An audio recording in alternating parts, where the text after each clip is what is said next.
Welcome to the channel where wholesalers and flippers learn to unlock their potential and rise to consistent six-figure months. You're not just building a business, you're building freedom, confidence, and a life you're proud of. Every episode moves you closer every step.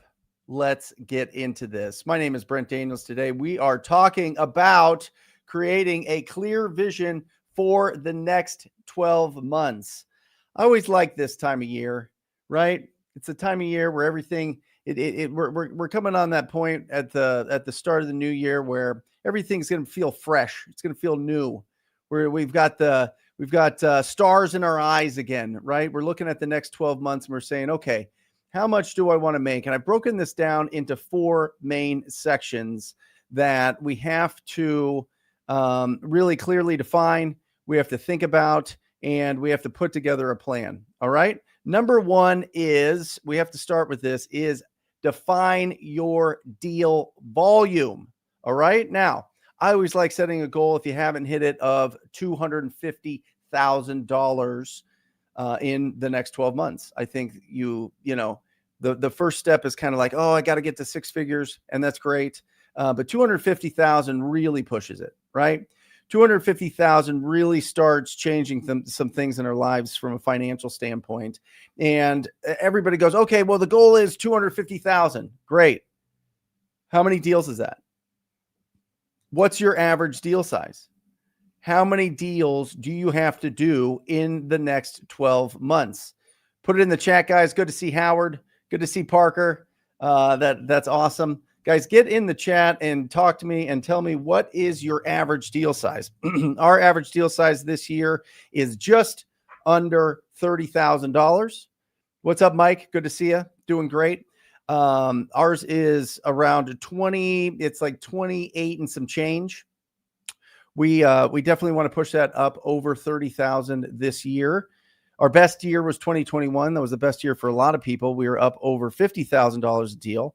And since then, it has backslid with the interest rates rising, with different marketing channels changing. You know, text blasting was fantastic for a long time. They gave a really solid ROI, but that definitely went down. Some areas, there's different regulations, so we need to pay attention to that. But what is your average deal size? Parker's goal is 20,000. Mike, great to see you. The mentorship, how much is the mentorship? Great question. Mentorship right now, to get into the Rhino Tribe is $5,000 to get in, and then $297 a month after 4 months. So that is the cost there, Mike. You can get in there. You can go to wholesalinginc.com, schedule a call with the team if you want to get into that. You're not supposed to tell the price. I think that's bananas. This is 2025 going into 2026. Go in with eyes wide open. All right. So first one is, how many deals are you going to do? The next is the income. The income. How much income do you want to earn? And when I look at this, guys, in step number two, it's not just the total income that you want to earn. How much do you actually want to take home? How much do you want to live off of? Right? What are your monthly expenses? I had a coach in the Mike Ferry organization when I was a real estate agent that always talked about, we would go through our goals. We do this every single year, and they go, okay, what is your monthly expenses? And we'd go through and, okay, this is the monthly expenses. And my coach would say, oh, well, that's going to be your yearly goal, because most people don't go past their monthly expenses. Once they get enough, then they just kind of stay at that level. What are you going to do differently? What are you going to do from a mindset change to get past what your monthly expenses are? Right. And I thought that was really, really interesting, because I don't think people talk about that enough. We get to the point where we're like, okay, I don't have to work in this job anymore. I'm feeling good. I've got a little bit of extra cash and I'm good there. And then complacency sets in, or we hit the upper limit of our financial thermostat. Right. And that's always a problem. Right? Financial thermostat was established between the time you were born and the time that you were 12 years old. Did your parents talk about money? Did your environment talk about money? Did you talk about financial literacy? Do you talk about assets and liabilities? Do you talk about, how much you want to put away for long-term wealth building? Were those things going on? Or like most people, that wasn't really a discussion growing up. And so the only way that we can increase our financial thermostat is being around people that make way more than us. Remember that. All right, we got some goals in here. Okay. Average goal for Parker is 20,000. That's awesome. He's got a goal of 600,000 next year. So Parker, let's do the math. 600,000 divided by 20,000 is 30 deals. 30 deals. Okay, well then let's go to step number 3, designing your business. Do you want to expand and hire a team or operate as a lean one-man show? Can you do 30 deals by yourself? 30 deals by yourself to hit that goal. Do you need to hire anybody? And if the answer is, yeah, I could do 30 deals by myself, then why would you hire anybody? Why wouldn't you take all that money home? Right? Why wouldn't you take it all home? You're going to have to pay taxes on it. That's your business partner, right? Everybody has a business partner going into it. As soon as you file that LLC, well, I mean, listen, they're going to get it one way or another. The federal government, the state government, that's the rent that we pay to live in this country is our business partner, is the taxes. So from that 600, you get to keep 400 of that. Is that enough? Is that enough to hit your goals for what you want to do with your lifestyle? Howard's goal is to do 3 deals a month at 10K to make 30K. After our overhead and tax, I want to walk away with around 22,000. Broke this down last night. Perfect timing. Tax man always lurks in the shadows. That's absolutely true. That's phenomenal. And Mike wants to get to 20K to 40K take home to start. Wonderful goal. That's usually where I see it, right? That $250,000 mark. It's a great goal. And we'll break all that down. I'm going to show you how to get way more efficient with your processes in this presentation that I have. So make sure, guys, if you are in the chat, let me know what your average deal size is. Let me know where you live. This is a participation show. That's why we do this live. And any questions that you have, we're going to be answering those. I was supposed to be at the AlexRamoseyAcquisition.com building today. I pushed it back to February. So I've got the day wide open. We're going to go bananas today. So any questions that you have, make sure that you're putting them in the chat and we'll get to them for sure. And next is envision your lifestyle. What kind of lifestyle do you want to lead? Your business should serve your life, not the other way around. Right? So write down all of these. Define your deal volume. Set your income goals. That'll help you have a target to how much you want to make per deal. Design your business and stick to the plan. If you're just starting in this is not when you go and you hire everybody and you spend a bunch of money on all the different parts of the business that you think you're not good at. You got to earn that right. You got to earn that right to get the best talent, to recruit the best talent for your team. Holy cow, you got to have a lot going on. You got to have a lot going on. You have to have enough to be able to feed them, right? Now, I want to talk about this because I think it's important. For wholesalers, for people that are starting out, finding deals, because I think that this gets often overlooked, all right? The first one is you add tremendous value. You have to believe that you're adding tremendous value to the marketplace and solving real problems, right? Because there's going to be real estate agents that tell you otherwise. There might be family members that tell you otherwise. There might be just friends that have no idea about what you're doing, telling you otherwise. But you have to understand what a tremendous value we serve in the marketplace. Guess what? The people that buy properties from wholesalers, they don't want to do the marketing. They don't want to build emotional intelligence to be able to do deep discovery with property owners that have major problems. They don't. They just want to do deals. If they could cut us out, they would. If it was back in the day, like 2008, 9, 10, when you could go down to the foreclosure auction and buy all the properties that you want, and it's right there, and you could just grab really great deals. If there's an auction right now that property that these flippers could go to, or if there was enough inventory in the MLS right now, they wouldn't buy from us. There's not. We're the ones going out there. We're the ones taking the risk with our time. We're the ones taking risk with our efforts. We're the ones taking the risk with our budgets to go out and find the absolute best deals. Not only that, but to do actual deep discovery, and we're going to go into that in just a second on a couple of these slides, to get into that deep discovery with the property owners, to go in there, schedule the appointments, go sit down with people and really find out what is the best plan for them. Flippers don't want to do it. Buy and hold guys don't want to do it. The BRRRR strategy guys don't want to do it. A lot of the people that want to buy creative deals don't want to do it. That's why we exist. So we have to understand the tremendous value that we provide to the real estate industry. Next, sellers need you. You must believe sellers need you more than you need them. This will create authentic confidence. If you're going in there trying to convince people to work with you, convince people to take your offer, you're toast. You're done. It's not going to work. It's not going to work. Sellers need you more than we need them. All right? You need to plant your feet strong there. Guys, put a thumbs up, put anything in the chat and tell me if you believe that. If you believe that. If you believe that sellers need us more than we need them. Because if so, holy cow, your confidence is going to go through the roof. Next, be proud of your service. You must believe that you have a valuable service to offer and should be proud of what you do. Oh, we're in the dark.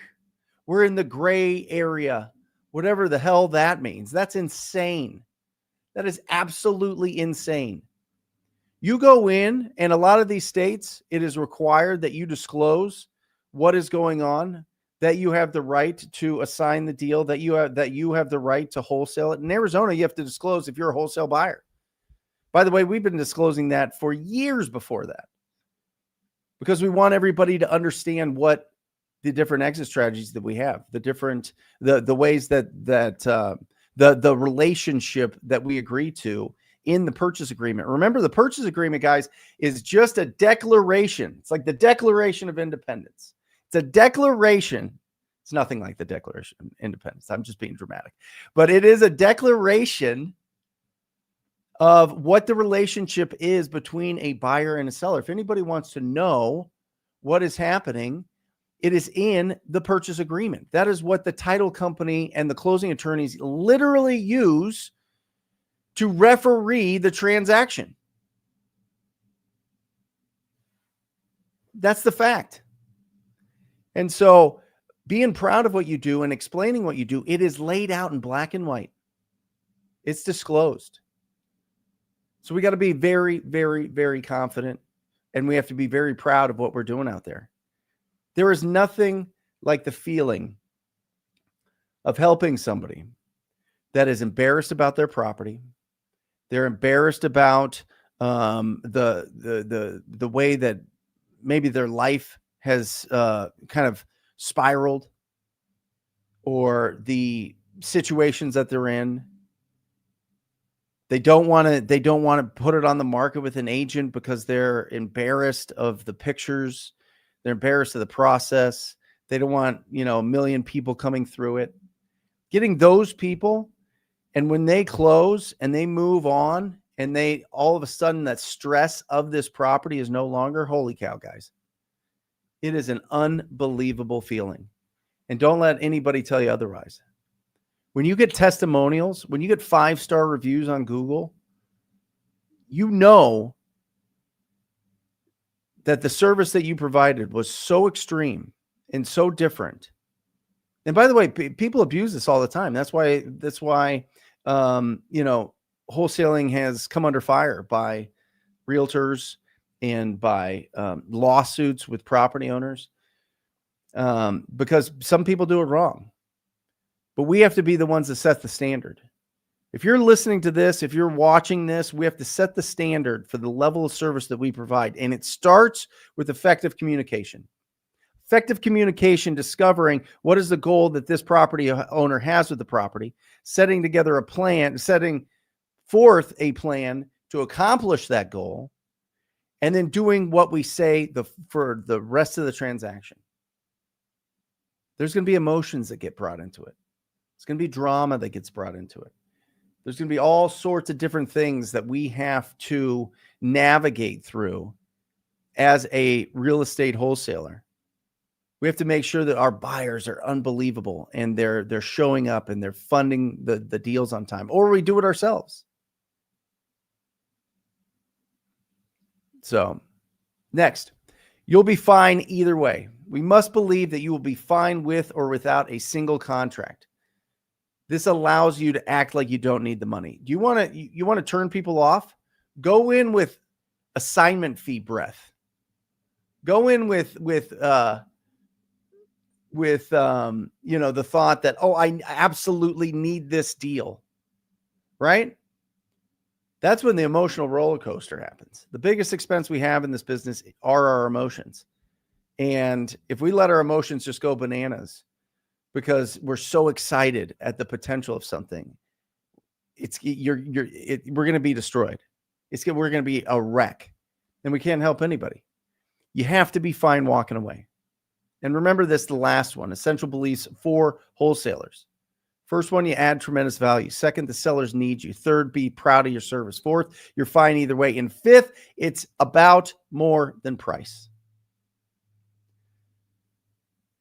Just believe that closing deals is about solving problems and helping sellers move on to the next chapter of their lives. It's about more than just price. We know that. So let's break down 5 principles. First one is, great to see everybody. Kay Young, great to see you in here. Christopher, great to see you. Edwin, as always, you're incredible. Thanks for being a great part of the show. Dimitri, guys, we just did a phenomenal podcast with Dimitri Van Camp. And if you haven't watched that, go and watch that. I think it is going to be the most powerful list of the year.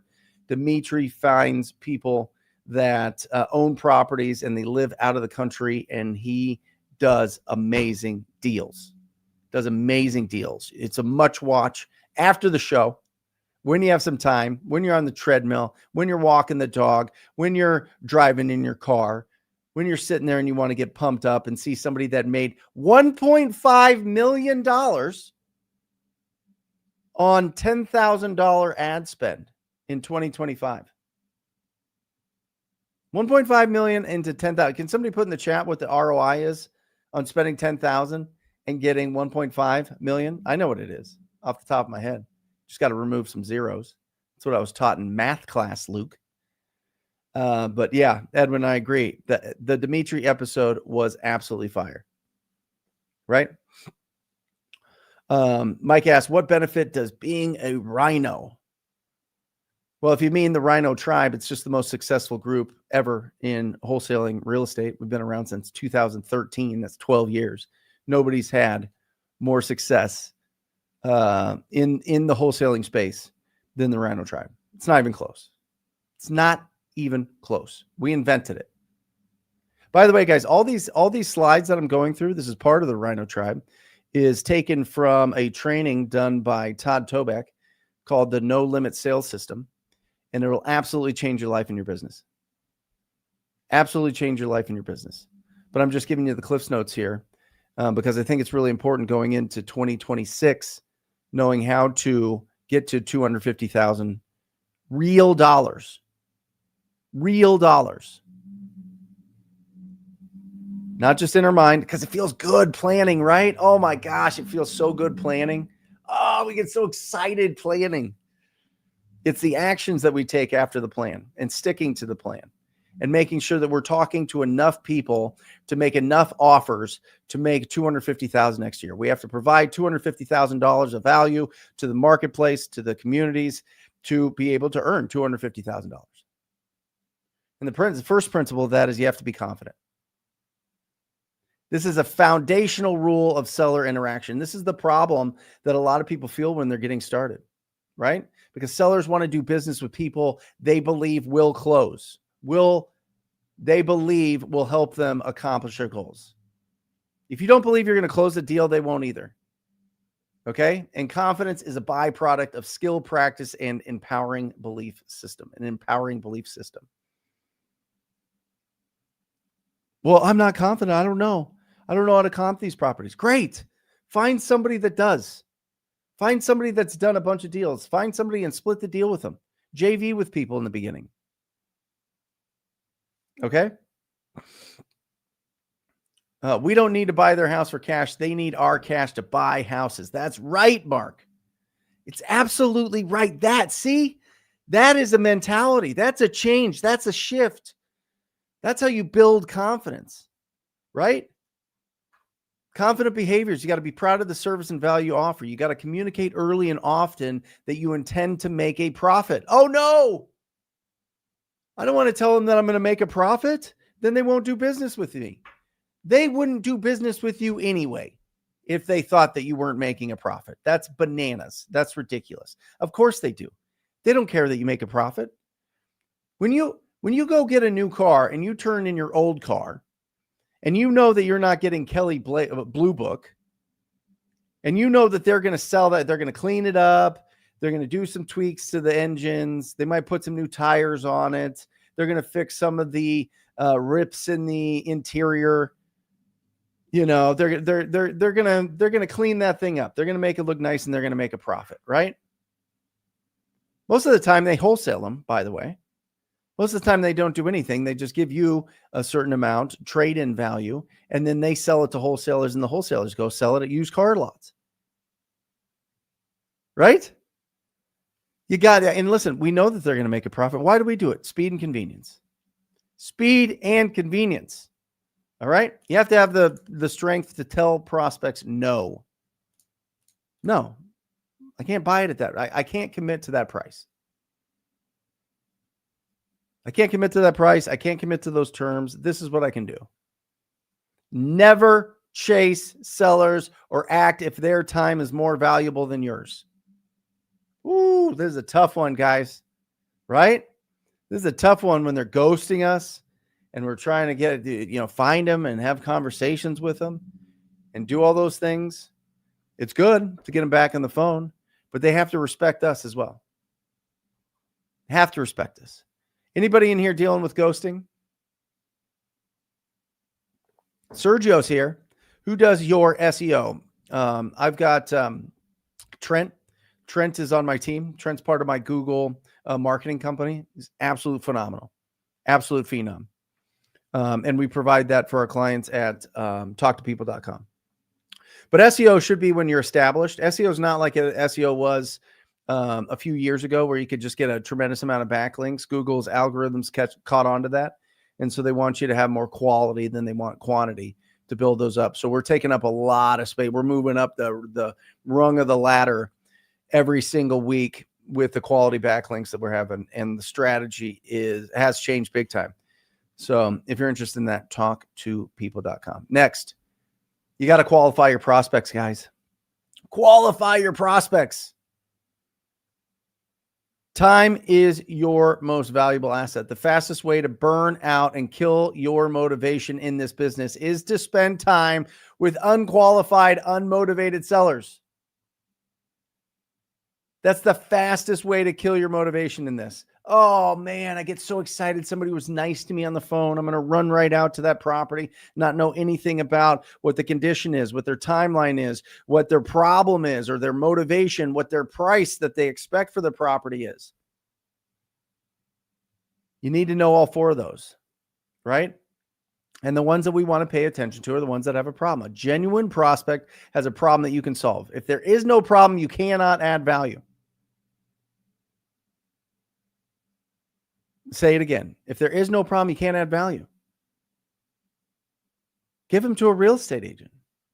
If they haven't made the decision that they're 100% going to sell their property, You're wasting your time. You can't convince somebody it's the right time to sell, it's the right price to sell, all these other things. You're never going to convince anybody. The pressure has to be internal. That's the beautiful thing. That's what people realize after you go from hustle season into marketing season, right? When you go from paying for leads, from hustling for leads into paying for leads. When you get outbound leads, and going out there and being proactive leads versus reactive leads, inbound leads. There's a huge difference because those people are reaching out, they're ready to go, and they have a problem. That's why when companies scale, they scale with inbound marketing, whether it be TV, billboard, Google marketing, all those things, right? Direct mail, billboards, all the radio. Did I say billboards twice, Luke? I might have. I'm getting crazy. Sorry. You're shaking your head. Yeah. So they have to have a problem. Make sure that they have a problem, especially when you're going out there, guys. If you're making offers on the MLS, if you're making offers with agents, if you are cold calling on just on these different motivated seller leads or lists, have they made the decision and why? What made them want to sell this house? What is their problem? We have to discover it. And then they're willing to trade equity for speed and convenience. They're willing to trade price. We're not here to convince sellers to do business with us. They either have a problem we can solve or they don't. Your job is to find the people who need your help right now, baby. Woo! We cooking. Absolutely cooking. Principle number 3, guys, this is going to save your business. This is going to keep that, success is a good night's sleep. Tom Kroll talks about that all the time. My mentor, your mentor, created Wholesaling Inc. Success is a good night's sleep. And so with that, if you are a truth teller and truth seeker in your business, you can sleep well, right? And you have to have radical honesty. You have to be brutally honest with sellers. Never attempt to hide your intentions. When a seller asks you to ask about your need to make a profit, you must hit them right between the eyes with honesty. Hiding your intentions creates suspicion and erodes trust. Being transparent about your business model sets a professional tone and builds a foundation of trust that is critical for a smooth transaction. You got to tell the truth. You got to tell them what's going on. If you're wholesaling, telling them, truth will set you free. Did a podcast interview, company out of Rhode Island doing $1 million a month. Every appointment they go on, they say, I'm not going to be buying this. I'm going to be putting this out. I'm going to be selling this to my private investor network because we have too many deals going on right now. They haven't lost a single deal because of it. They haven't lost a single deal because of that. CJ Moss Home Solutions or something like that. Maybe I got that wrong. Incredible. That's another incredible podcast that you should check out on this channel. They tell them, yeah, I'm not going to buy this house. I'm going to send it out to my private investor network and I'm going to sell it to them. Doesn't change anything between you and I. I'm going to get the commitment between you and I, and then I'm going to put it out to my investor base and I'm going to sell it to them. Do you have any problem with that? No. Great. Ask the tough questions. Be a relentless truth seeker. Has any seller ever lied to you guys? Put it in the chat. Has any seller ever, said something that was untrue, told you about the condition of the house and wasn't 100% honest with you, transparent with you? Anybody go through that? Anybody have the sellers that kind of hide and they don't want to tell you what their true goal is with the property? Anybody there? Anybody work with somebody that tried to scam you? Literally tried to sell a property that they don't own? Anybody? All the time, Kendrick the Closer says. All the time. Great picture. Love that. Merlot suit. Woo! Come on. Listen. Many acquisition professionals fail because they are afraid to ask the tough questions. They're scared of the answer. They're scared of this. Why don't you just list it with a real estate agent? We ask this every single time. Buyers are liars, sellers are worst. Buyers are liars, sellers are worse. Yeah. I mean, listen, that's an old saying from real estate. I heard that saying in 2004 at a brokerage meeting. Buyers are liars, sellers are worse. Edwin says, yeah, when they know their property is not worth it. And I had somebody trying to backdoor me on Facebook. Yeah, listen, you guys got to build up your private network. Got to build up your private network of buyers. Guys, right here, I'm going to put this as a banner because it is a no-brainer. Maybe I don't have it. Yeah, there it is. Boom. Investor Base, guys. Go to investorbase.com/TTP. Get $100 off and 2 weeks free. It has all the buyers. You don't have to go and put stuff on Facebook. When you put it on Facebook, it exposes it to the people that have the highest ROI in our business. You want to know why? Because their lead generation, their marketing strategy is to take the deals that you have and go knock on the door of the property owner and try to convince them to breach the purchase agreement that you have, breach a legal document, and say and get them convinced that they should work with them instead of you. That's some people's business strategies. Now, it's died down a bit, but it's still out there.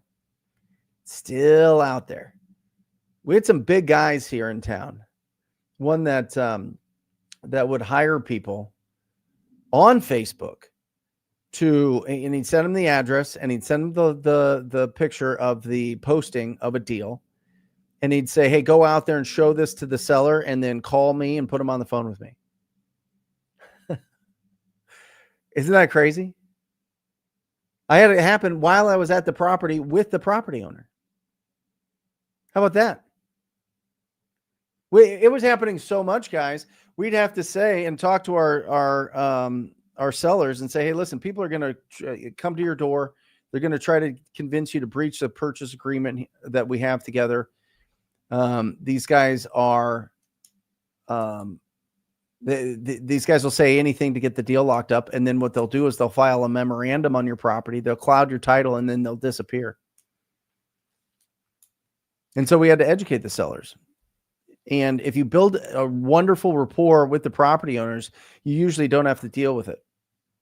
They're usually really cool. It's when we go in and we bend over backwards and we're doing everything we can to get the property owners to do business with us.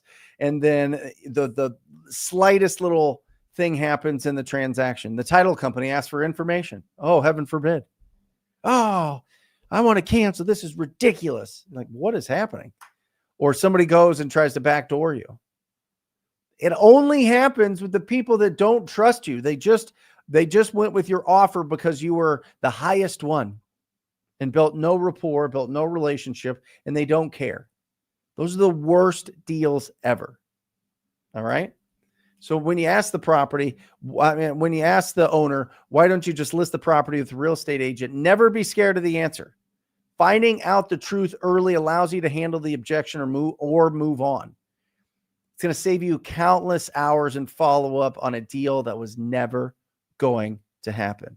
Step up and play big, Stephanie, in the house. Be a truth teller. Guys, remember, everything times 0 is 0. You can't build a business model off of lies. You can't build a business model off of fraud. You can't build a business model long-term off of tricking people. It just doesn't work. Sergio asks, how are you tracking KPIs? Like, what tool do you use? We use Follow Up Boss. And then we meet weekly, not like week as in not strong, but weekly as in a calendar every single week with our Google Ads managers and give them all of our feedback so that we can just get super, super efficient with our spend. B. Hawthorne asks, do you still cold call? No, I don't. And no, we don't. And the reason for that, B. Hawthorne, is I'm at that point where I can spend $100,000 a month in marketing. I think for efficiency's sake, for the size of my business and for the net profit that I want to take home, closer to 50, 60,000 a month is more appropriate. And with that, I can have inbound leads. When you get inbound leads and you get efficient with inbound leads, depending on which inbound, depending on the marketing channel that you use, you should be closing about 1 out of 20 of those. And with the cold call leads, we were seeing it was closer to 1 out of 70, 1 out of 80. And so my acquisition managers, who are all on a base salary of 70,000 plus bonus, maybe 80,000. I think it's 70,000 plus bonus. They make 6% of what we make on the deal. So I pay them 70,000 plus bonus. Those guys are winners, man. They want to win. They don't want to be told no and have to trudge through 69, 79 different leads to get one good one closing. And so I saw the burnout happening. And so I transitioned completely to inbound. And then also I saw a trend in the marketplace after the NAR big lawsuit and the Keller Williams big lawsuits and the Coldwell Bankers big lawsuits and all these big real estate lawsuits, that whenever there is these big class action lawsuits, attorneys take notice, attorneys talk, they go to conferences, they're on newsletters together, and they go, oh, the real estate industry is a good industry to zero in on. And then they found wholesaling, and then they found cold calling and text messaging with wholesaling. And you saw like what was it? 114%, 150% increase in lawsuits going towards real estate investors for outbound marketing. And they don't target small companies. They don't target the solo operator for the most part. They want to go after bigger companies, bigger brands, people that are established. I have a franchise. I own a franchise of the Joe Homebuyer franchise. They're based out of Utah. I'm not the franchisor. So with a bigger brand, there's a bigger target. And so I wanted to go all inbound and made that transition completely in 2024. So that's the reason behind that. I had a seller try to get me for earnest money deposit monies, Mike says. Sure. It just depends on what the agreement says. Depends on what state you're in, right? Depends on what their course of action can be if they feel like you have breached the contract. But that's what earnest money is for. Earnest money is basically like, hey, I'm going to put down this money because I'm confident that I'm going to close on this deal and I'm not going to breach the contract. And really the reason earnest money came about was lawsuits take a long time.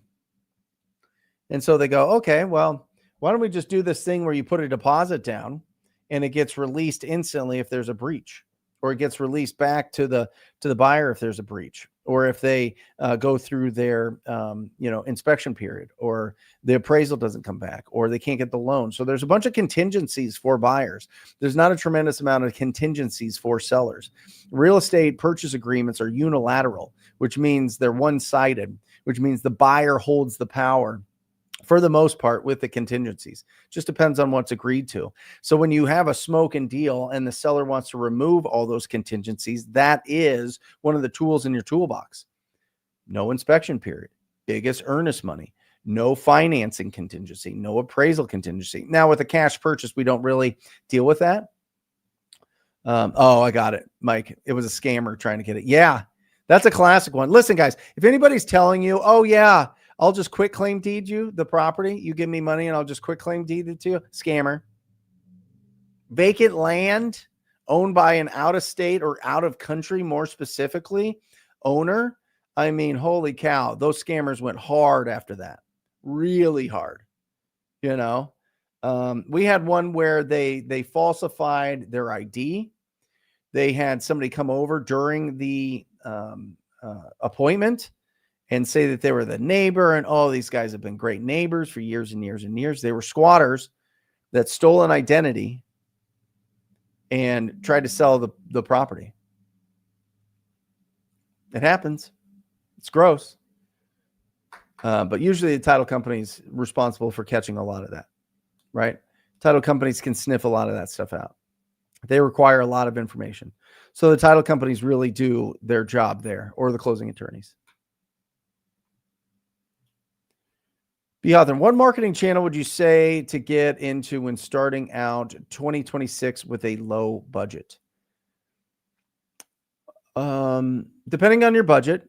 I mean, if you're under 500 a month, I mean, I think that there's some opportunity. I don't know. It hasn't been out long enough, but Jerry's warm leads. Let me see. I don't know if any warm leads daily is interesting. Warm leads daily, $500, you get 200 leads a month. I think that it's from cold callers that have called around. Now, obviously, for the cost per lead of $2, it's going to be super low quality. It might frustrate you. Obviously, picking up the phone, making the calls. I think that there's a great strategy for getting deals off of the MLS. I think if you look at Ryan Zolan's training, Ryan Zolan has a great Instagram. I think he's still got his YouTube going. He does deals on the market, and he has a tool called Offer Gun, which I think is just absolute. They've just taken it to the next level. You have to have a license for that, B. Hawthorne, or work with somebody that has a license. Maybe you could talk to them and see if you can get into the system without a license. But they require a license because you need to use the realtor contracts to go after MLS. But if you don't want to go after MLS, if you want to go direct to seller, I think checking out Jerry's Warm Leads Daily, and I think mailing to very niche lists. I think if you can get a US Lead List in your area, US Lead List is the number one mailing list that I know of, that I get the most feedback, the most successful feedback on, the highest return.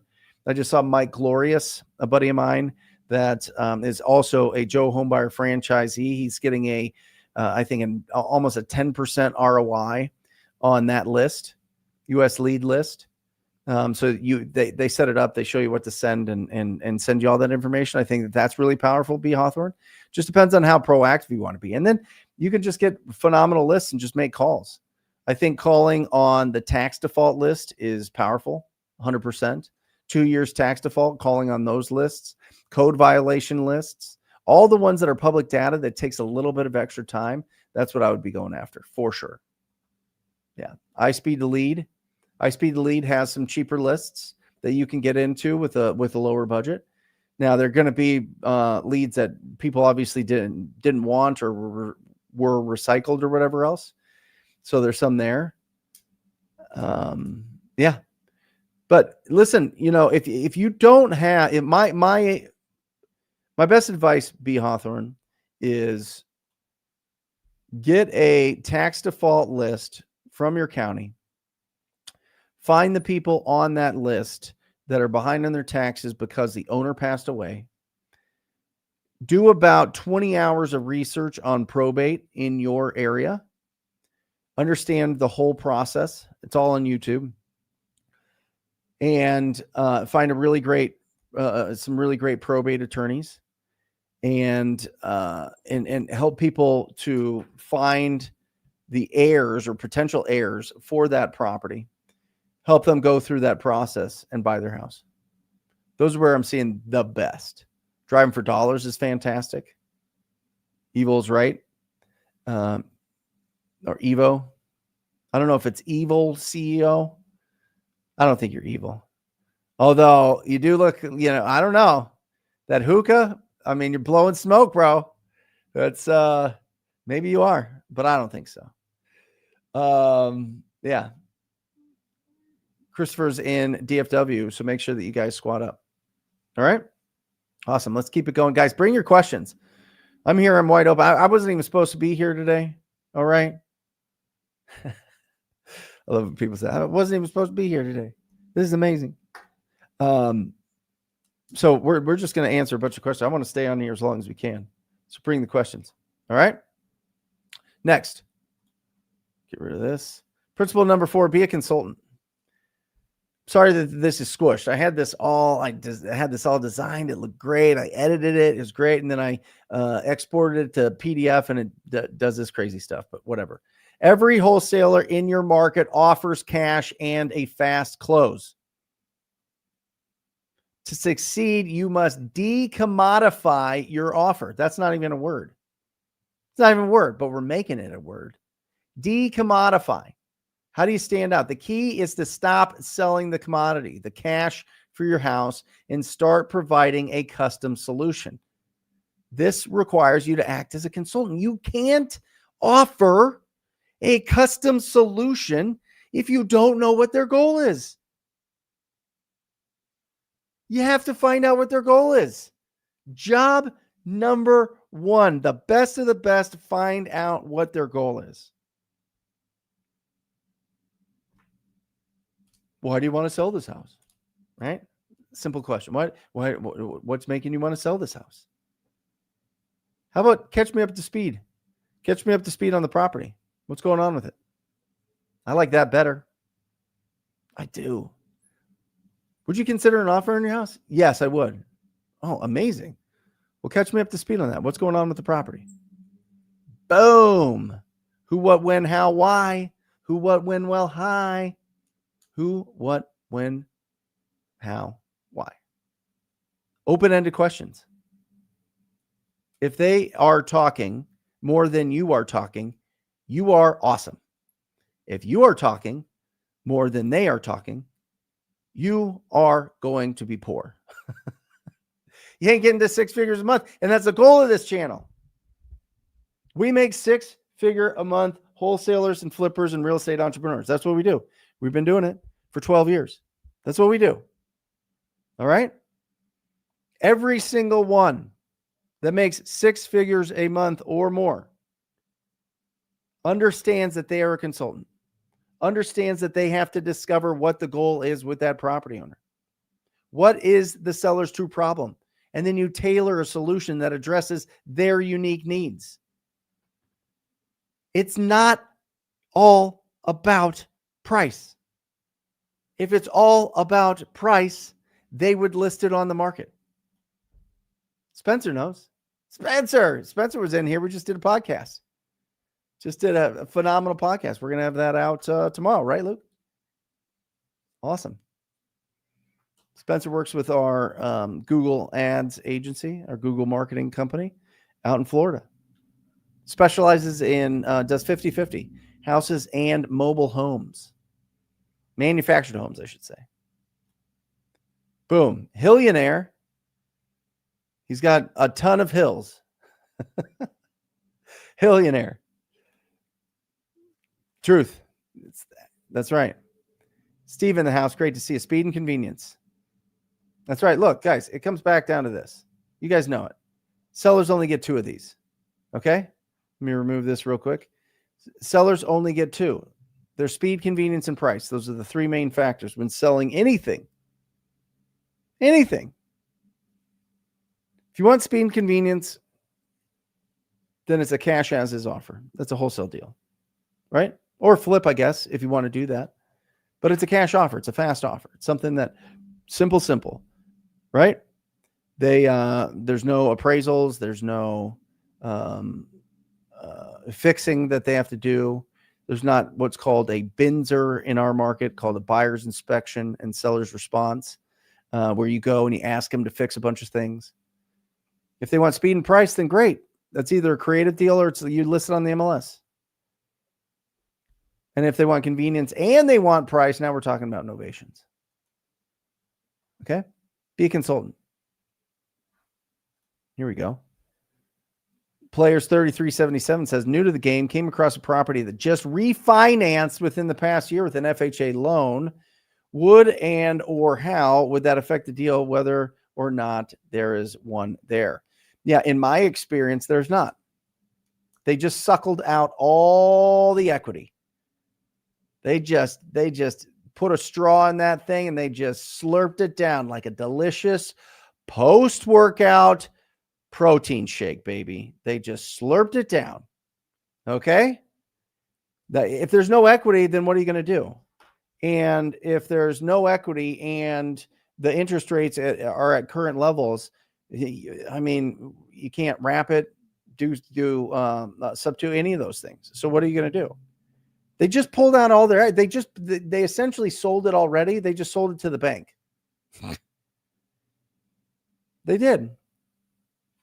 And so we see it all the time. It's a shame.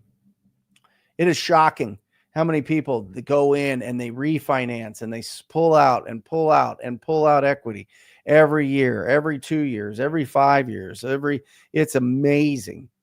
People that should have had their properties paid off, they just use it as their piggy bank.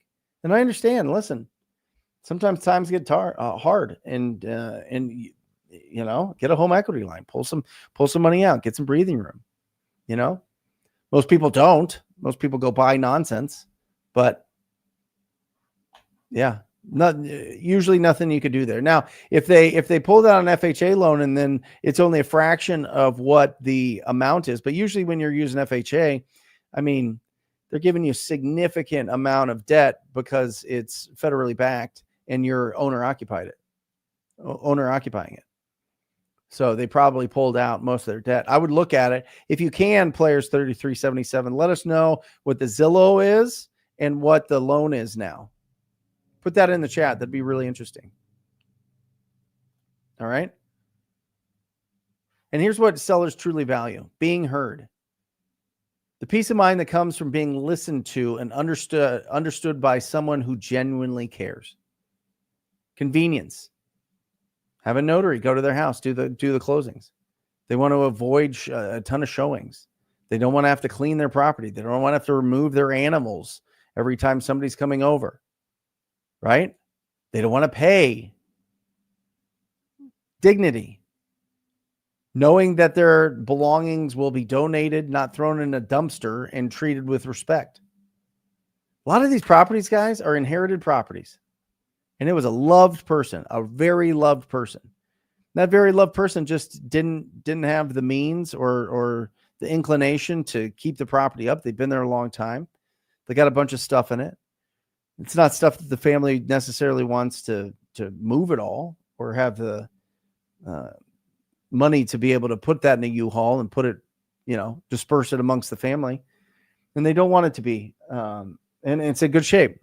They don't want it trashed. They want to honor the memory of the person that lived there. So donate it. Right? Legacy. The satisfaction of ensuring the home that their grandfather built will be beautifully restored for a new family. Right? We don't know any of these things until we ask the question, until we really understand what's important to them. And it's not always about price. All right?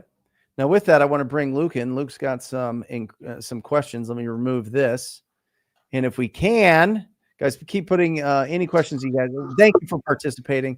We have a great group on today. And so we're going to start with some questions here. And to do that, we're going to get a little bit dramatic. Welcome to the show first, Luke Mariner. Hello. You guys hear me?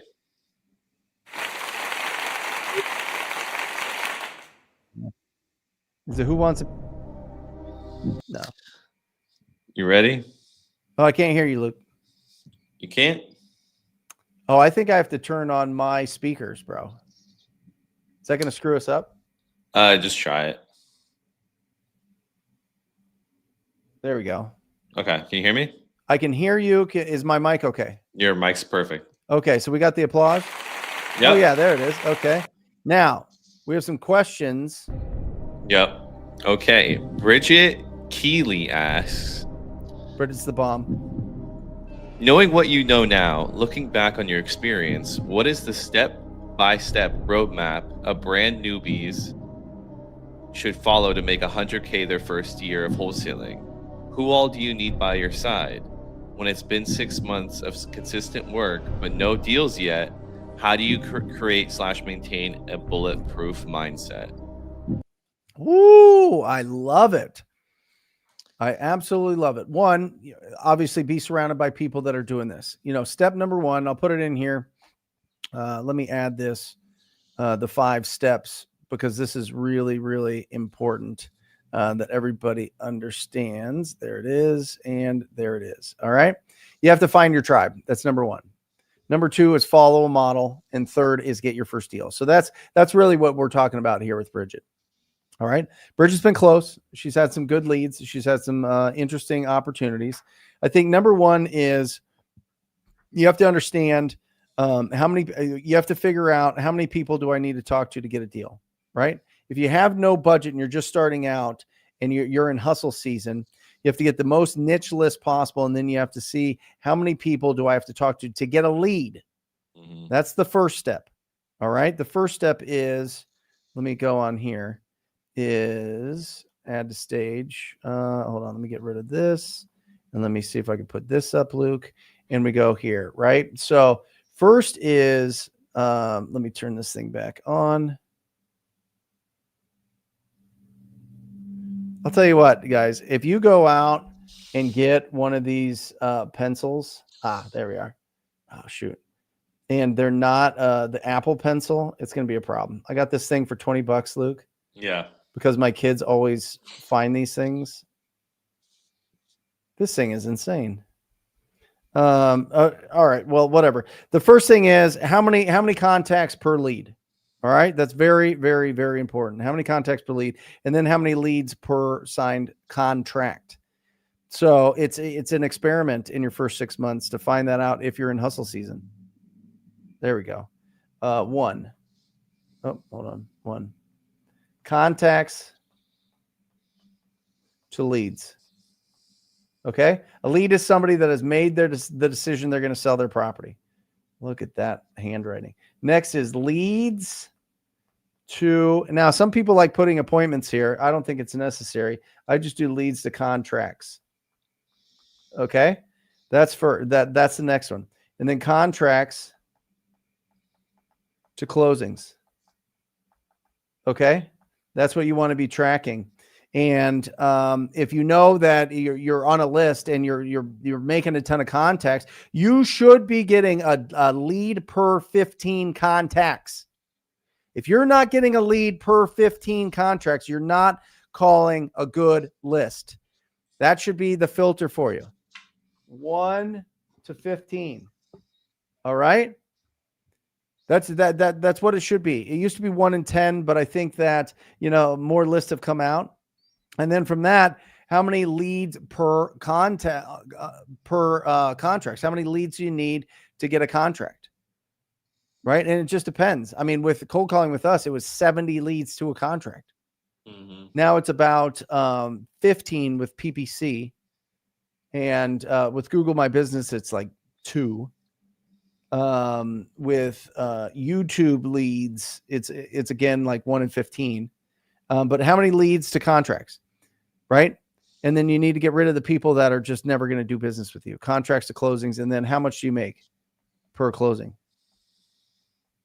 Do you make?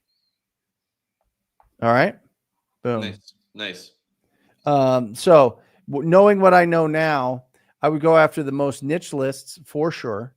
I would go after the ugliest properties. So it's a combination of driving for dollars and those niche lists. And I would just stay absolutely focused, and I'd be on the phone minimum 3 hours a day and having as many contacts as possible. And that's how I'd build up the pipeline, and understand it takes time. The average time it takes to close a cold calling or a text message marketing lead is 120 days. So just stay focused and just make sure listen, you're building the skills. When we start out, you're not going to be good at communicating with property owners. You're going to waste time with people that are nice to you because you're like, oh my gosh, this is great. I have to feel good about myself, and I feel confident in having a good conversation. But that's not the goal. The goal is not great conversations. The goal is closed deals. And so, and then you level up from there. Obviously, with the income that you make, you get to a point where you can start getting some inbound leads, and inbound leads are ready to go. But nice thing is the industry has PPL leads, which you can do paper leads in, weird, small, teeny markets around the country and do some deals if you understand how to do novations. We have clients doing a tremendous amount of deals with pay-per-click because they're doing novations and listing it on the MLS and finding these properties. They also wholesale, but some of the smaller markets, some of the West Virginias, some of the outskirts in Indianas, some of the Mississippi. Mississippi. Yeah. are really great. But great question. Love it. What's next? All right. Brown asks, how can I delegate tasks to focus even more on generating income and turn this into a real business rather than just me being self-employed? Also, aside from NLSS, are there any in-depth sales courses that can push me to the next level? No. Yeah. So that's the no limit sales system. Stay with there. I mean, that's what we're going through here, guys. It's the best of the best. Absolutely best of the best. Okay. It is taking the Sandler method, which is listen, guys, if you haven't read you can't teach a kid to ride a bicycle at a seminar. It's the craziest title. That's introduction to Sandler. And then there's Sandler method training in every city in the country. It's wild. Every sales guy that, every big time guy that writes books or writes different things, it's based on that. It's based on the Sandler training for the most part. And so the no limit sales system is just the wholesaler's version for that. All right. And so it is phenomenal. All right. I don't think, unless you're making $250,000 a year, you should delegate anything. I don't. Now people go, oh, you're too good to cold call. You're too good to do this. You're too good to do that. Okay. Maybe, but I wouldn't hire anybody. I'll tell you this. You can start delegating. This is the filter. This is something I've said since 2017, Luke. Talk to 1,000 property owners or 1,000 real estate agents. Talk to 1,000 people. That's it. Just mark it out. 1,000 people. If you talk to 1,000 people about buying and selling real estate, about real estate in general, personally, one-on-one, 1,000 people, then you can start hiring people. Until then, you are being sold a lie. You're being sold, you shouldn't use your time to do this or that. Anytime somebody says that, they have a company that sells leads. How did you get to 1,000? Like why that metric? Yeah, that's a great question, Luke. Yeah, arbitrary. I mean, I just picked it. Okay. If you talk to 1,000, the first 100 people you talk to, you're terrible. Yeah. The first 500 people you talk to, you're starting to get a little bit of confidence, a little bit of swagger to it. And so I just doubled it. I wanted something that felt so terrible for people. I did. I wanted something that felt so gross, and so I would never do that. Every single person that I know that has a wildly successful business has talked to 1,000 people one-on-one. Okay. Yeah. So you just look for common threads, right, Luke? Yep. And you look for stuff that other people won't do. And so if other people won't do that and you do, you're ahead of the game. Yep. All right. We got a few more here. Yeah.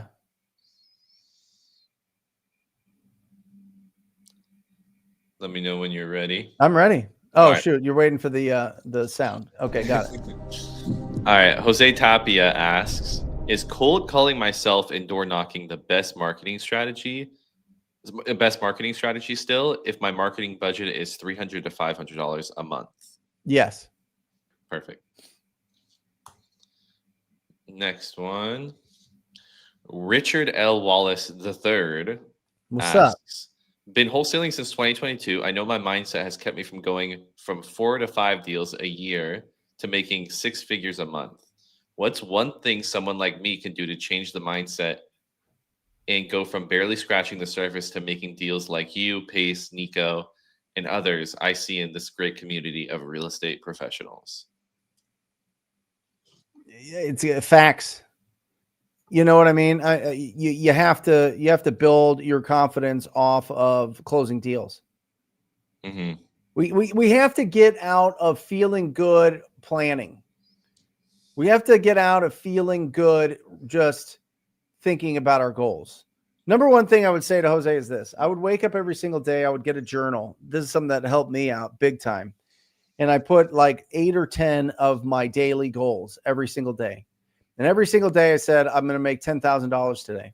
I'm going to make $10,000 today. I'm going to make $10,000 today. I'm going to make $10,000 today. I'm going to do it. I'm going to do it. I'm going to do it. I'm going to do it. And it didn't work the first day. It didn't work the 100th day. Now it was sporadic here and there, Luke. It was going, but it was something that was always there. Mm-hmm. And what the mind can conceive and believe, it can achieve. Amen. Earl Nightingale, right? Strangest Secret. Everybody should put the Strangest Secret on auto replay in their life. It's, I don't know, 30, 40 minutes. It's from a bazillion years ago. It's absolutely phenomenal. But you can't just stay in hype mode. You have to go and take massive imperfect action, but you have to know and direct where that goes. If you're not writing your goals every single day, you will fall for anything. So I think waking up in the morning and writing your goals, and then before you go to bed, write them again and go through and go, okay, what did I do today to move me closer to accomplishing this goal? It goes back to Bill Belichick with the Patriots, right? Mm-hmm. This very famous thing. They're like, how did you win so many championships? What was like the one of the core principles? And he said he would just tell his players, just do your job this play. Yeah. Don't worry about the last play. Don't think about the next play. Just do your job this play. Okay? And that's how you win. You win because you can't control what's going to go on tomorrow or next year or 5 years or whatever else. You can only control what you can do today.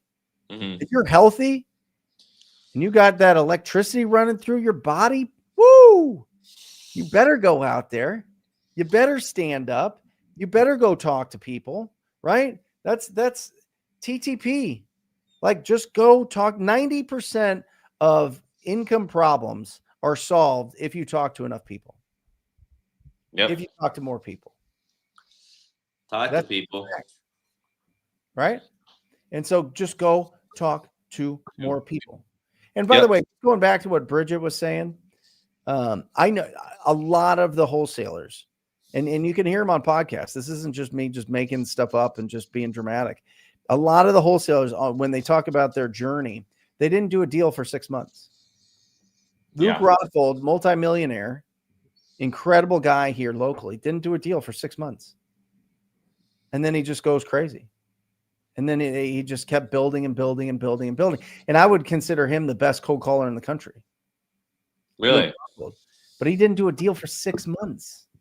And then he locked in. He locked in, bro. He locked in real quick. Yep. Bridget has one more question. Awesome. Bridget asks, what are the qualities of a person and the factors that determine who is successful in this business? Say that again. Sorry, I was miles away, totally disrespecting your question. Hold on. Go ahead. What are the qualities of a person and the factors that determine who is successful in this business? Conviction. Conviction. It's conviction. Will you look up the definition of conviction? Yeah. Luke, I'm really curious to see what it says. But if you believe, the way that I see it is, you believe in your bones that you can do something. You believe just deep down, you get up early, you got a fire in your belly. You are just so excited. You're bringing enthusiasm to the workplace every single day. You're bringing energy to what you're doing, your daily tasks every single day. I mean, you can't lose, but it can't be something that you want. Things that we want change all the time. Things that must happen, that's when things get done. That's when your life changes, when it must happen. If you just want something, that's like the whole thing of being inspired versus being committed. You know what I mean? Yeah. There's a ton of things that inspire me. I watched this TikTok video yesterday, and it was like these dads, and they're on horses in Texas, and they had like flags. And they were running down the street while their sons were on a bus going to their playoff football game. I saw that exact video. I was like, oh my gosh, I had chills. I got inspired. I was like, wow, I'm going to go learn to ride a horse. No. Yeah, you know what I mean? Like, inspiration is easy. Commitment is what it is, the huge difference. And most people don't have the discipline to stay committed long enough to go through the hell period, the dirty period, the hustle season. Yeah.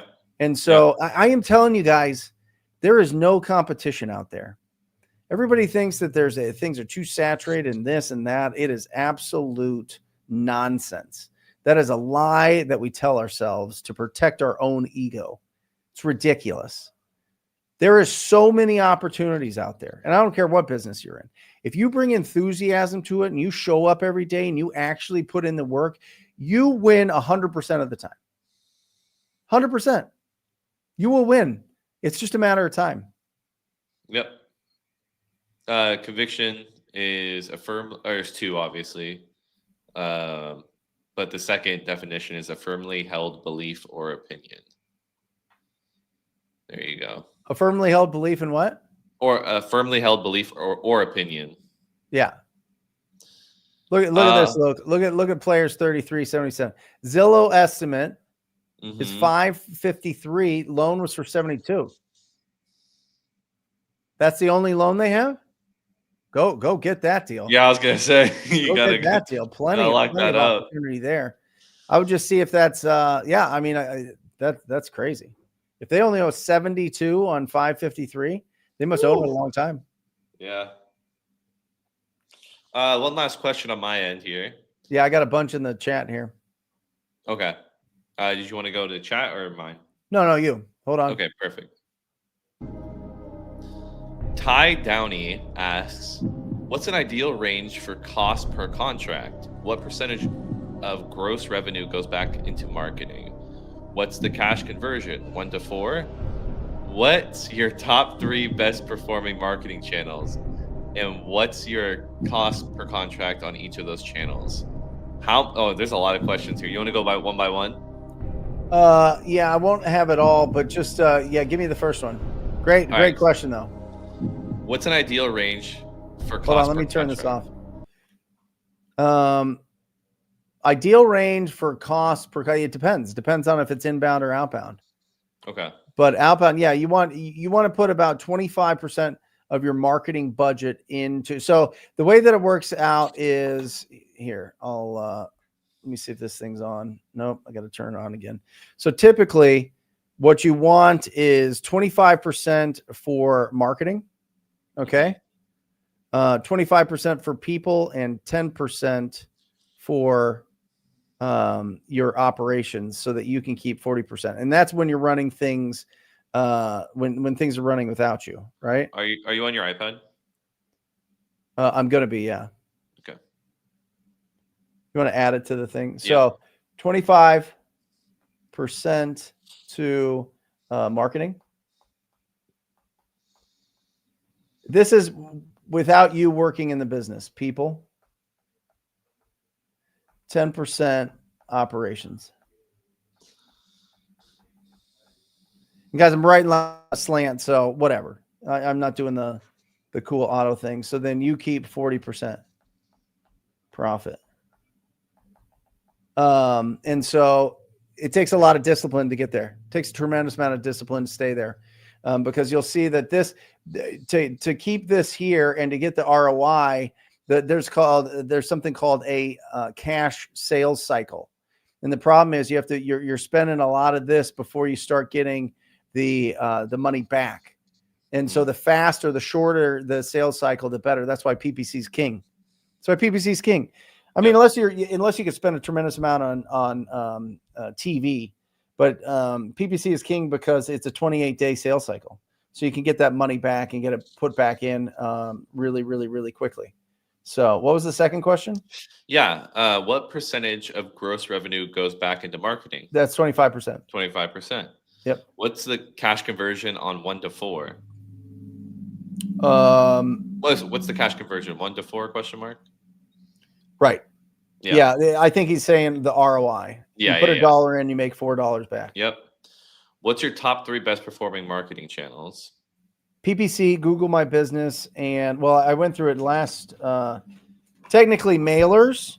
I mean, if you want to go income wise, it was PPC. We made 1.6 million. Mailers, we made 281,000. Google My Business, we made 93,000, and then YouTube, which we just started going, we made 65,000. Yeah. With mailers, we had a 2x return.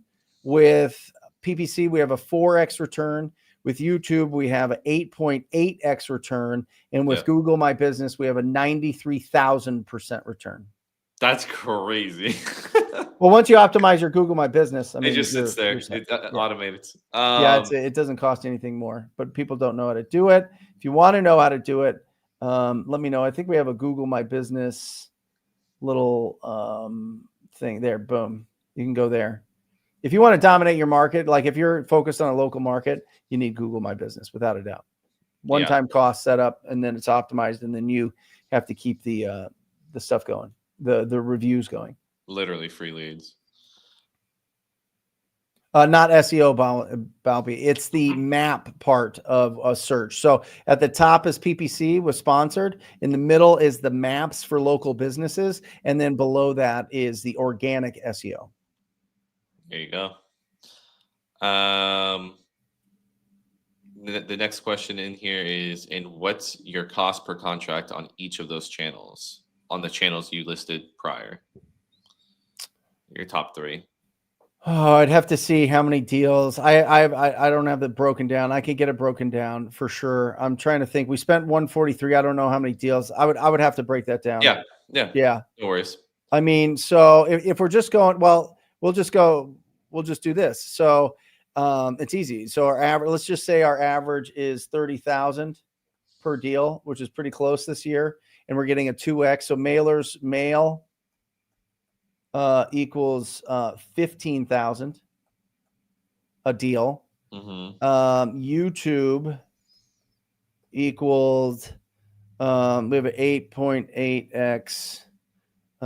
So that is, I mean, some of those are bigger deals. I think that that was like 2 deals at 7,500. So about 3750 per deal at that. But that's a bigger, that's a 32K. Okay. And then PPC was 4X and 30. So that's, call it 7K. PPC was about 7.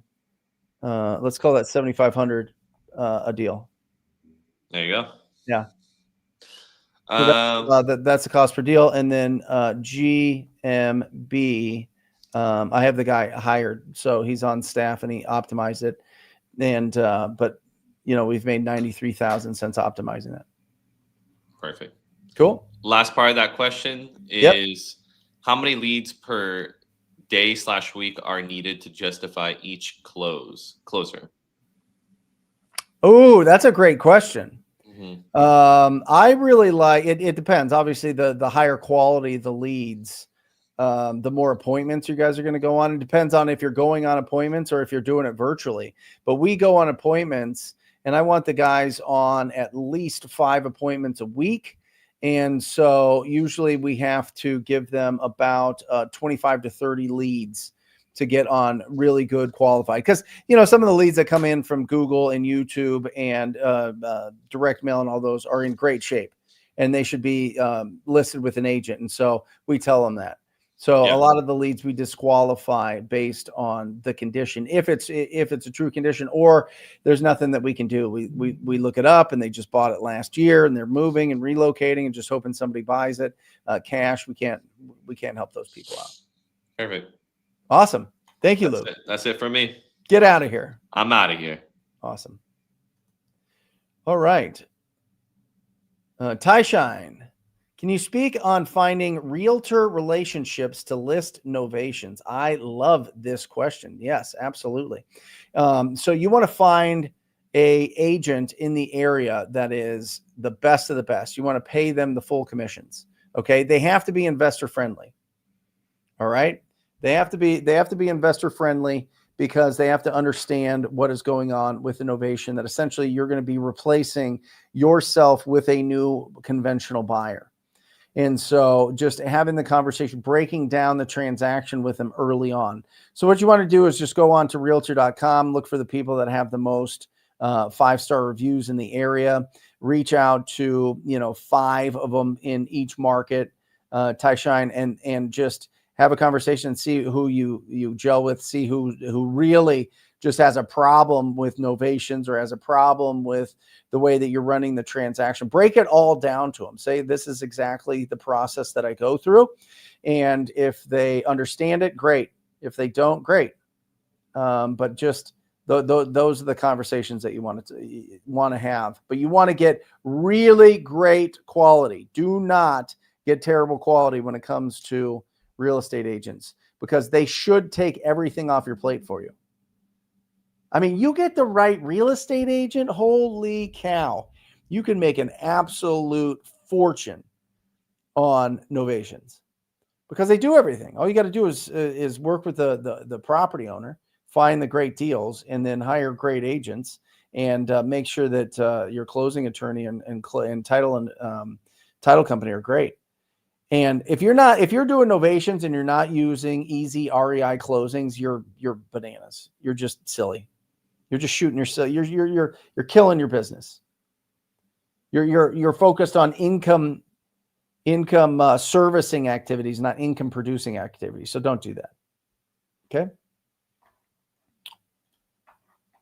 Cars more and more. Good morning, afternoon. Looking for commercial DSCR loans. Do you have any recommendations? I do not. I don't even know what a DSCR loan is.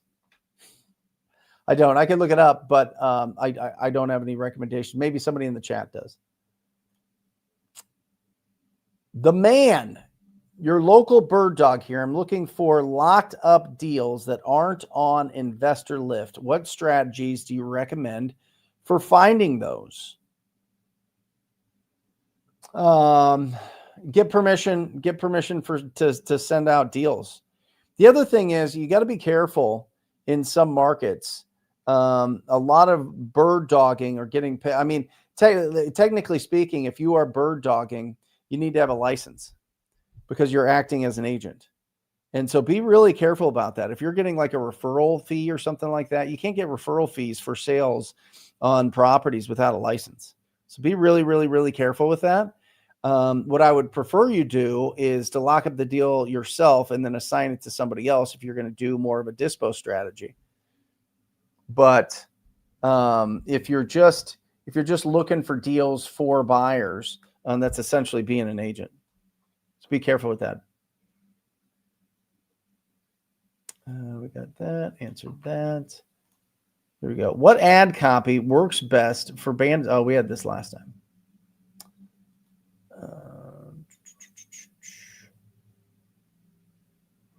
I think we have some in from last time. Do you do text SMS texting? No, I don't. Do you do text SMS texting? I do not. At this point, all of our marketing is for inbound leads. It's traditional marketing, and that's where our budget's at. Did we do it before? Yes. I think as the carriers really cracked down and as the platforms really reduced what you can do, it became tougher. I know that in some markets, I'm going to scoot back so that you guys can actually see my face. In some markets like Texas, you have to register. And so, yeah, I think it's powerful. I think a lot of the CRMs do it now, and I think that could be great, but it's not a long-term strategy, Jay. It's just not a long-term strategy for building a successful business. It was awesome back in the day, but all those companies that built really fast off of SMS marketing are gone. All those big companies that had a ton of people are gone. So what people transition to is, I'm going to get these call centers in the wherever, South America or in the Middle East or in Philippines. Geez, Louise, I want to say Thailand. That's not right. In the Philippines, and then they hire all those people, and then they make the calls, and then it comes in, and then you go through those leads and do that type of thing. That's really where that market went for like really big, to try to scale really big with a tight budget. Issue there is you have to hire a bunch of people, and there's a bunch of turnover. Do you file memorandums? Not often. Usually the only time we file memorandums is if we give them cash up front, Mark, right? Just to protect it. So they need $1,000 to get their car out of impound. They need $1,000 for, to turn their lights back on. They need a couple $1,000 for whatever. It's all sorts of different things. Then we will file a memorandum for those. But just to protect your interest in the property, I think a lot of the scammers got scared by some of the attorney general's lawsuits here. And so we haven't seen as many people trying to backdoor as we did. That's why we were doing it before. It's just, the risk of somebody coming in and trying to lock up a deal after we already have it under contract. And so, yeah, I don't think that the government officials really like memorandums because it was one of the most abused parts of our business. People would just file memorandums on properties without even a purchase contract. People would file memorandums. They would sign blank purchase agreements, or they would sign up people at whatever price they wanted, put a memorandum on the property, disappear. And then when they got realistic about selling their property, they would have to reach out and essentially they would shake down whoever the new buyer was to pay them 10 or 20,000 to remove the memorandum. It's super gross. So it's just something that even title companies now will go through and not do the memorandums. They'll just blast through it. They won't even consider them valid. You like Follow Up Boss more than RE Simply? I do, but I know the owner of RE Simply, and he's phenomenal. I mean, it's a great service. So you couldn't go wrong with both. I just can't believe Follow Up Boss sold for how much they did to Zillow. That's insane. It's all built on Go High Level, and then you just get a bunch of realtors and wholesalers on there, and then you sell it for, I don't know what it was, like hundreds of millions. It's insane. But now that Zillow owns it, what are they going to do? They're just looking for your data and whatnot. Do you have anyone that I could join their team? Mike says, I don't know. You put it in the chat. So guys, Mike, where do you live? Mike, put in the chat where you live. And there might be some people that are looking to join. What do you got to bring to the table, Mike? What's your experience? You're asking me the tough questions. I'll ask you the tough questions. Just mess with you, Mike. You're great. Oh, here we go. Joe, what is your discovery process when cold calling homeowners? What intro do you use to stand out, and what tone body language do you refer to? I love it. What type of body language? I love that. Remember, guys, tone. Yeah, tone body language. That's a great way to put that, Joe. You sneaky guy. I love that. So listen, your tone of voice is your body language on the phone. Look it up. Look at how much of communication is body language.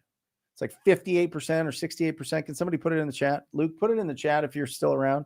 Oh, no, Luke bounced. No, he's there. He's just screwing around.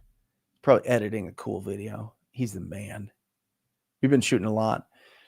And guys, if you feel like you've got a great story and would love to be on the Wholesaling Inc. podcast, the Wholesale Hotline podcast, we share them to both. Let me know. I'd love to get you on the calendar and do a podcast with you. We're really making an effort to interview again a lot of people. I've just been lazy with it. It's been my fault, and so really want to get back to telling interesting stories. And so if you're somebody like that, definitely put in the chat, and Alejandro will be in here or Luke will be in here, and we'll snag you. And that and then we'll get you on the podcast. That'd be awesome. Okay. Great. So, opening intro. The biggest thing, Joe, is you got to sound like a neighbor. You got to sound like somebody that they've spoken to. You got to sound like somebody that's not customer service or not just in a call center or anything like that. So if I was calling you, I'd be like, and you answer and you're like, hello. I'd be like, hey, I'm looking for Joe. Or I'd be like, hey, Joe. And you're like, yeah, who's this? Right. And then I would just go into it and I'd be like, hey, Joe, this is Brent Daniels. I know that this is completely random, but I was actually calling about a property. I believe you want. See how I'm using my tone? See how I'm using my pacing? See how I'm not like too polished and I'm just kind of like more nonchalant, and we've already talked before. I'm just calling. There's this property on 1212 Banana Street, and that I believe you own. Is that right? Yeah, I own that. What about that? Well, actually, Joe, I'm interested in buying a property in that area, and I just wanted to reach out and see if you would consider an offer on your property there. And then there's only 6 responses, right, Joe? Yes, no, maybe in the future. How much will you give me? Who are you? And how'd you get my number? There's only 6 responses. 6 responses. That's it. Yes, no, maybe in the future. How much will you give me? Who are you? And how'd you get my number? There's some form of that. So then you understand those 6 responses, and then you respond to those 6 responses, and you learn how to respond to those 6 responses, and you win. But you want to just drill it in that to slow it down. Now, there's some people that I see in the Rhino Tribe, and we do something called Empty the Clip on Mondays, where you talk to 100 new property owners a day. And I think that, if you've ever talked to 100 new people a day, it takes all day. It's exhausting. It's exhausting, but it's awesome. You will find deals. I feel like if some of the people in that group slow down and use that technique, they keep people on the phone a little bit longer, be able to dig in if they had really good lists. I think the problem is you're going through so much volume that you're just like, hey, do you want to sell your house? Hey, do you want to see? You just want the lowest hanging fruit so that you can get through all the nonsense and find the people that are ready to go right now. And I understand that strategy too. But I would slow it down and I would have a lot more fun with it. And I'd be more playful and I'd sound like a neighbor. And that's how I'd go about it. And then in the discovery process, listen, you're only looking to find out 4 main things. I mean, the number one thing is what's their goal, but to get there, you have to find out the condition, timeline, motivation, price. Nice. Hope that helps. What skip tracing do you like? Batch is fantastic. A Deal Machine gives you free skip tracing. They're phenomenal. And for the nuanced skip tracing, Skip Genie. Skip Genie is really good. The nice thing about Skip Genie is oftentimes it'll tell you if the person has passed away. And that's a huge advantage to know, for sure. It's unfortunate, but it's a huge advantage. Invest with the rest, baby. Asks, how many on-market offers do you make monthly? 0. Usually. I mean, our marketing is direct to seller. And so, I don't do on market. Smaller deals, more paperwork. It's effective. It's just not the strategy that I prefer. And so I don't make any there. And typically, there's some property owners that reach out, they got their property on the market and they're ready to take a significant price cut from what they have it listed at. Those ones are great. Yeah, those ones are great. Let me see here real quick. Let me do this because DJ Ruby Rube has a question about the regulations in New Jersey, and I will pull this up now. Guys, you can get this report. There's a couple different ways to get the report. One is Jerry Norton. Jerry Norton has wholesaleregulations.com. And so let me see what the rules are. And he has it's updated. It shows all the different regulations and the names of their regulations. And I've got it here on my iPhone. What's the new iPhone now, Luke? Is it 15? What's the new iPhone out there? I don't know what it's at now. He doesn't even know. He's an Android guy. Just kidding. We don't hire Android guys. No, I don't care. I'm not seeing New Jersey. Got some Oklahoma stuff. I'm not seeing New Jersey. I hadn't heard of anything New Jersey. iPhone 17. I think I've got like a 14. I need to get a new iPhone. Good questions coming out. I don't see it. I'm looking right here. I'm going through them all. I don't see any New Jersey, Pennsylvania, Virginia, Iowa, Wisconsin, Indiana, Oregon, Alabama, North Carolina, Kentucky, Arizona. If you guys know of any in New Jersey, let me know. That's interesting. I thought New Jersey would, but they don't. TLO is the best if you can get approved. Yeah, 100% Northwest Properties Pros LLC 7460. TLO is the best. Yeah, they're absolutely incredible. Brian, what's your average cost per lead on your PPC campaign, and how much is your monthly spend? It depends on the. I hate that answer. It depends. So some months we spend 40,000 to 60,000 on PPC. And average cost per lead, and that the total amount, though, I'll tell you, the total amount that we spent was 405 for PPC up through November. So closer to 40 than 60, but the average lead cost, I think it's right around 285, $300 a lead. Yeah. That sounds right, because it's $7,500 a deal, right? And so do the, what is that, 1 in 15, something like that? Let me see. I mean, it's obviously on my Google Ads account, but I'd scream at Jesse, but he's on the phone right now. So what was I doing? 7,500 15 is 500. No, it's less than that. I mean, it's showing 500, but it's less than that. I think it's around 300.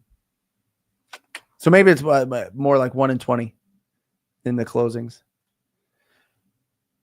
Devin Ward, when using a call company, how do you get past the sellers feeling that call is scammy? A person posted in my town's Facebook group that they got a scam call, and others said they play along, then say no. Great question. Your town is wild. Your town has too much time on their hands, is what's going on. Let's be honest. You know what I mean? And so that's pretty funny, Devin. Yeah, it is scammy. I mean, not scammy, but it's spammy. It is spammy for sure. I mean, it just is. Unless you're going to hire somebody like Call Motivated Sellers and get somebody between 25 and 30 bucks an hour, really high quality, it's going to feel like it is a scam. It's going to feel like it is spammy for sure. I mean, it just is. They don't care. They live a world away. They're calling people all day, every day. They don't care. They're just looking to send in leads of anybody that says that they might be interested in an offer. And I'd love to hear what those conversations are like. Get the call recordings. That'll make you scream into a pillow, those calls. Because one, the leads that they consider leads are rough. I mean, they're not getting any of the 4 pillars. Basically, they're just saying, yeah, I'd consider an offer at the right price or whatever. They throw them in. So yeah, it's not my favorite. I mean, if it's something that you do and it's effective, great. You can get an ROI from it. My experience is the leads weren't as big and they weren't as good, and it took a lot of leads to get a deal. And I didn't want to burn out my talent and have to just have a revolving door of talent for these leads. All right. I've been running my PPC campaign through you guys for the last few months. We got our first deal assigned for $88,000. $188,000. I've been running my PPC campaign through you guys for the last few months. Just assigned a deal for $188,000 in profit. Come on. Oh my God. Tell us the situation there, brother. That is absolutely incredible. Congratulations. I think the guys told me about that. That is awesome. That might be the second highest this year. We had somebody do over 200,000 on a deal from one of our PPC leads, but that is awesome. Dimitri's got an iPhone 11. Oh, bro. Oh my gosh. You are wild, man. makes 1.5 million, has an iPhone 11. That's what I'm talking about. Is calling a list on a software with a 3-line dialer still work in 2026? Sure. Listen, talking to people will always work. Will always work. It's just, people have abused it because there's so many call centers now that just call and call and call and call and call. So everybody's been called. But if you talk to Dimitri, who does he call that nobody's called? Oh, he calls people that have out of the country phone numbers. You know that there's yellow pages for the young kids. That used to be a big old book that gave you everybody's phone number, but it is there's yellow pages for all the different countries. How about calling them up, seeing if they would consider an offer? What are your thoughts on driving for dollars in 2026? How many driving for dollars should I add a week if it's still worth it? It absolutely is still worth it. Ugly houses are ugly houses, right? So how many driving for dollars should you add a week? As many as you can. I would shoot for at least 50, but you could do more. You could do way more. They got virtual driving for dollars. They got AI driving for dollars. There's a ton of driving for dollars that you can do with the tools out now. So yeah, absolutely. I'll hide that banner.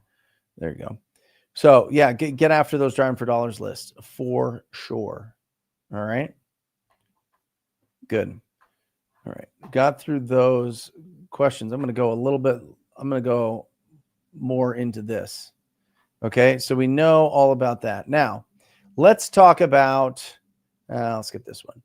The 10 steps of the process of your discovery process and making your offers. Okay. If you have questions about that, make sure you put it in the chat. I love you guys. Remember, we are committed to getting everybody that comes to this channel to a consistent 6 figures a month in their real estate business. We make rich wholesalers richer. That's our motto. We make rich wholesalers richer. All right. And if you're not there yet, there's plenty of instruction to get you into that place where you are closing deals. All right. Question here was, ever used Newly PPL? Thoughts on it? I haven't even heard of Newly. That's interesting. I'd be number one, you got to find out where they're getting their leads from. Are they getting their leads from texting and cold calling? Are they getting it from search engine optimization? Are they getting it from Facebook? Are they getting it from YouTube? Find out where they're getting sourcing their leads from. Because if it's coming in from a high intent, they're going to be the best. But if they're coming from, Facebook or text messaging or calling or recycled leads, be careful. And remember this, the interesting thing is a lot of these new PPL companies are just platforms of the older PPL companies, but they just do a white label. They're just selling the other people's leads. So they're like, oh, let me market and build my own PPL company, but just sell other people's leads. It's called Pin Post. And you can get on and try to sell other people's leads. It's interesting. I looked into it, but I didn't feel like the value of long-term services there. All right. Steps 1 through 5 is building the foundation on your appointments, guys. Thank you for sticking around. If you've stuck around, if you're watching this and you're still around or listening to this, you get an extra bonus, an extra treat, because I'm going to go through these 10 steps and you are going to be unstoppable when it comes to going on appointments and getting big, juicy deals. Big, massive, juicy deals. Number 1 is the warm-up. Okay, build genuine rapport through layered questioning and matching and mirroring. Okay, you're aiming for a level 3 rapport where the prospects gives you something of theirs. What does that mean? The prospect gives you something. How do you know that you're building rapport? They teach you something. They educate you on something. They give you something. Interesting. Brent, I've never really thought about that. I've never really thought about, when a property owner or anybody wants to give me something that is a prospect. Advice, book recommendations, a recipe, all sorts of different things. Look out for that. Have your antenna out for when your prospects give you something. It's huge. That is a huge step that they feel comfortable enough with you that they are now giving you something. Next, set the agenda. Explain your process up front to professionalize the interaction. I'm going to ask you some questions about your situation. The more I know, the better offer I can give you. Is that fair? Ooh. Framing it. People love using that. Framing. Frame it. Frame what's going on. Get permission to ask the questions. You know, I'm going to ask you questions about the property, about what's going on to get caught up to speed. And the more I know, the better offer I can give you. Is that fair? Do you guys think that would work? Do you guys think that if you framed it and got permission to ask questions, it would be a better conversation? You don't have to do it cheesy. You don't have to do it in some weird, I'm going to control you way, right? Because there are weird ways to do it. There's a kind of weird gaslighting that can happen there, right? But in order to give you the best offer possible, just need to know more about the property and more about, what's going on with you and what you want to accomplish. So if you don't mind, I'd like to ask some questions just so that I could put together the best offer for you. Does that make sense? Is that fair? Boom. Qualify. Uncover the pain, problems, or frustrations motivating the seller. Probe for past pain, present pain, and future pain to create urgency. I want to sell it in 6 months. Okay, great. What happens if you don't sell it in 6 months? I want to sell this property right away. Okay, what happens if you don't? What happens if you don't sell the property right away? Or if you can't sell the property right away? Interesting, right? Past pains, right?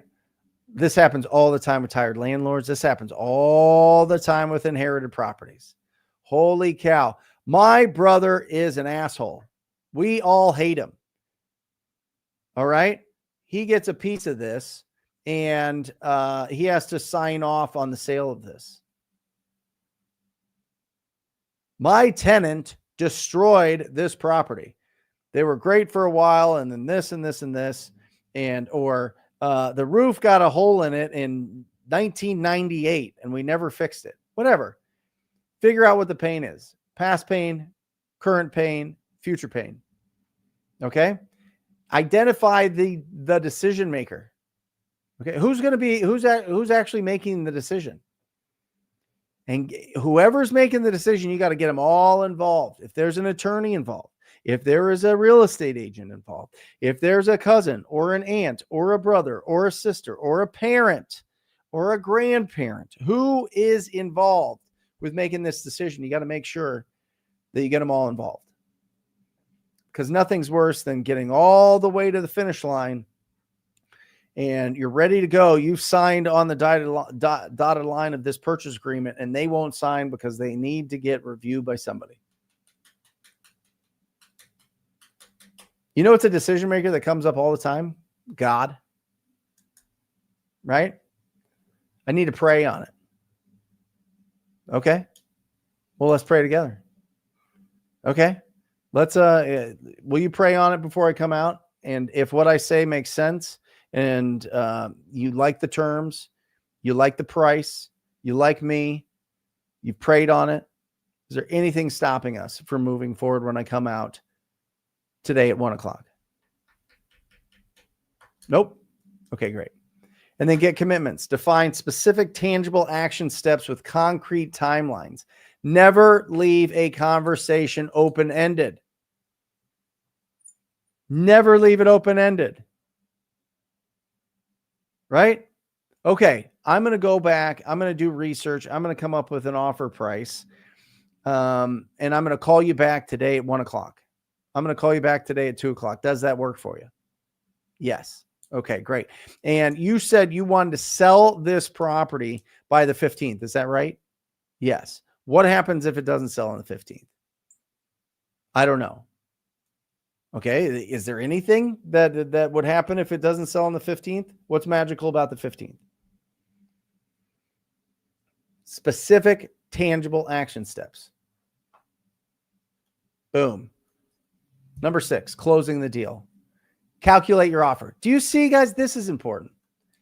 You go through all of the qualifying, all of the identifying decision makers, all of the commitments, all of the setting the agenda, all of the rapport building before you do any research, before you calculate your offer.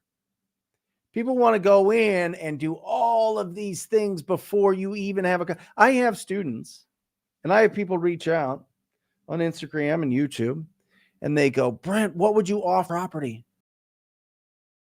Well, how much do they want? And they go, I don't know. I haven't talked to them yet, but I think it'd be a great deal. That is nonsense. That is a total waste of your time. Don't do that. Don't do that. Income producing activities. Don't have the creative avoidance of research that is stopping you from the uncomfortable act of talking to strangers. Go through that. Go through those 5 steps first, and then go here to calculate your offer. Run the numbers to determine your max allowable offer. Okay?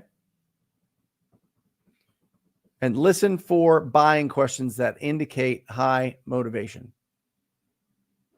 Right? You want to listen for, them asking questions about the way that you do your research. It's awesome. It's great. Next, reestablish rapport by referencing something personal from a previous conversation. Actually listen. Bring up the greatest way to do this, guys, is one, you bring up a situation, but also tie it to a situation that is similar that you've experienced in your life. Share about your life. When people are sharing about their life, share about your life. It opens up conversations. It opens up the relationship. If you're just asking them question over and over and over, and you're not talking about how that relates to something that you've experienced as well, it's a huge error. Now, don't go bananas. Don't abuse this. Don't go in there and give all the sob stories and all your life experiences and all this other stuff. You're just going to turn them off, right? It's about them. Let them be selfish. Let them go through all this. All right. Next is review commitments. All right. Hold the seller accountable to the commitments they previously made. It's dramatically going to shorten the sales cycle. Okay. You said you were committed. You wanted this done by the 27th. You said that you would be absolutely happy with $153,000 on this. Right?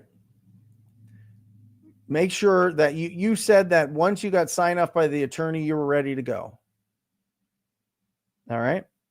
So review the commitments. Okay. You said, when I asked you how do you know? And this is a great question that Ryan, my acquisition manager, asks all the time. I totally give him full credit for this. He says, can you explain to me how you will know when you get the right offer? Woo!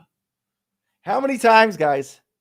How many times? I'm gonna give Ryan some applause for that. It's absolutely incredible question. Can you explain to me how you'll know when you got the right offer? Because that's what people say, right? Well, how do you know which offer to choose? Oh, I'll just know it's the right offer. Okay, great. How will you know? Or they've had other offers. Okay, you've had some other offers. Why didn't you take them? I don't know. I'm just waiting for the right offer. Anybody ever hear this? Anybody ever hear this from a property owner? Anybody? Oh, I'll know when it's the right offer. Great. Explain to me your process. Explain to me how you'll know when it's the right offer. And then you can review those commitments. You said you'll know it's the right offer when you get this price, when it closes at this date, when you can stay in the house for 30 days after you get your money, when you get some money up front to help you move or to help you whatever, pay some bills, all of these things. So if I can offer you all of these things, are you ready to move forward? And then we go to the next step, make the offer. Emphasize the benefits. And I'll go through this in a second because this is really powerful. And I forgot about this, but this is something that's really good. So that, write it down. Put it everywhere. Put it in front of you whenever you're having a conversation with the property owner. So that language. And I'll show you in a second what that means. But just write it down. And then get it closed. Define and overcome the objections. And then Todd Tobag teaches us in the no limit sales system, use the boomerang technique. What's the boomerang? That's when you throw it back to them and see if it comes back. Now, are you sure you really want to do this? Are you sure this is what you want to do? This covers everything that you want to accomplish your goal. Are you sure about it? Oh man, I don't want to say that. They might get freaked out. They don't. It's a confidence thing. You sure you want to do it? 100%. You're ready to rock. Yep. Okay. Here we go. And here it is. So that for the people that have stayed, for the people that have gone with us on this journey today, so that I love this. All cash offers. All right, you get cash in your hand quickly to move on with your life. That's the benefit, right?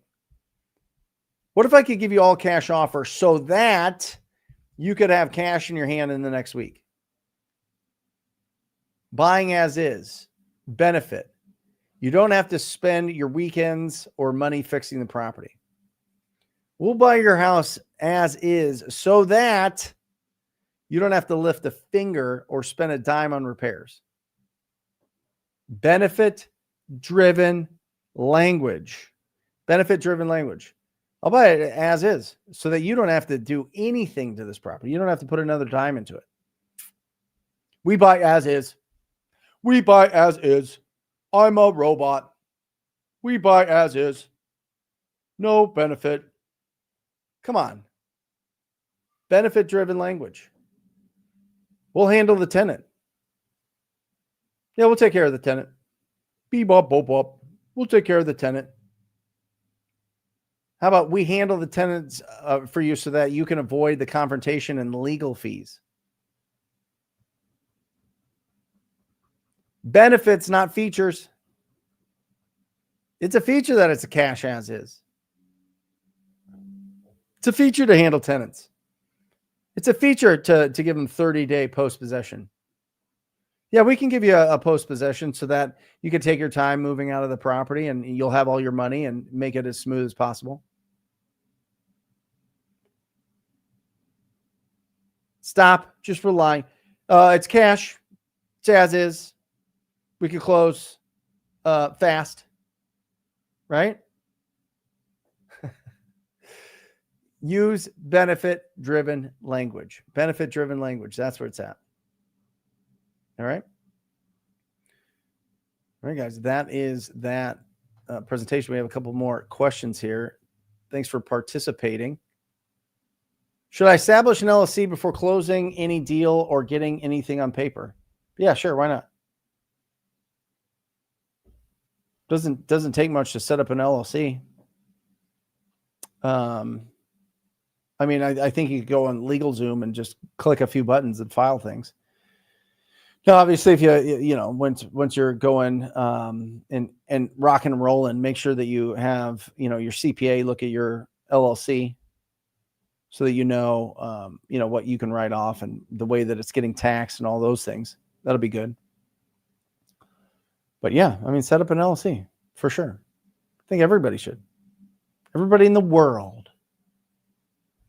Dimitri asks, I have a question. What is the main thing you want to accomplish from Hermosi and his business coaching? Oh, that's great. So I have a marketing company, and he works with a lot of marketing companies. And I think that he just has a tremendous amount of experience with it, Dimitri. And so just getting in there and looking at some of the metrics that they think that we should target and what the goals should be and certain techniques. You walk out with like a 50, 60 page action plan from them, which I think is really cool.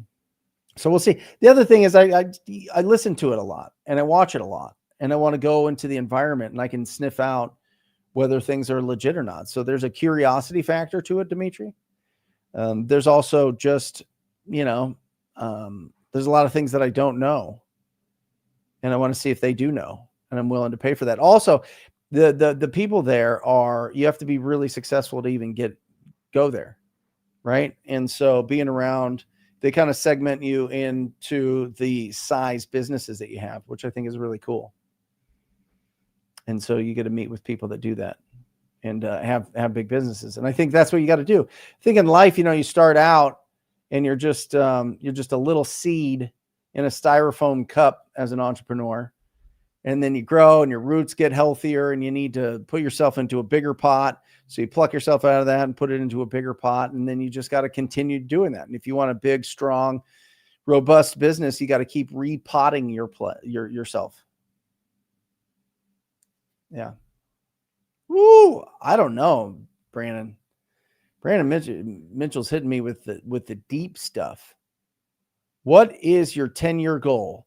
Have a healthy and juicy lower back.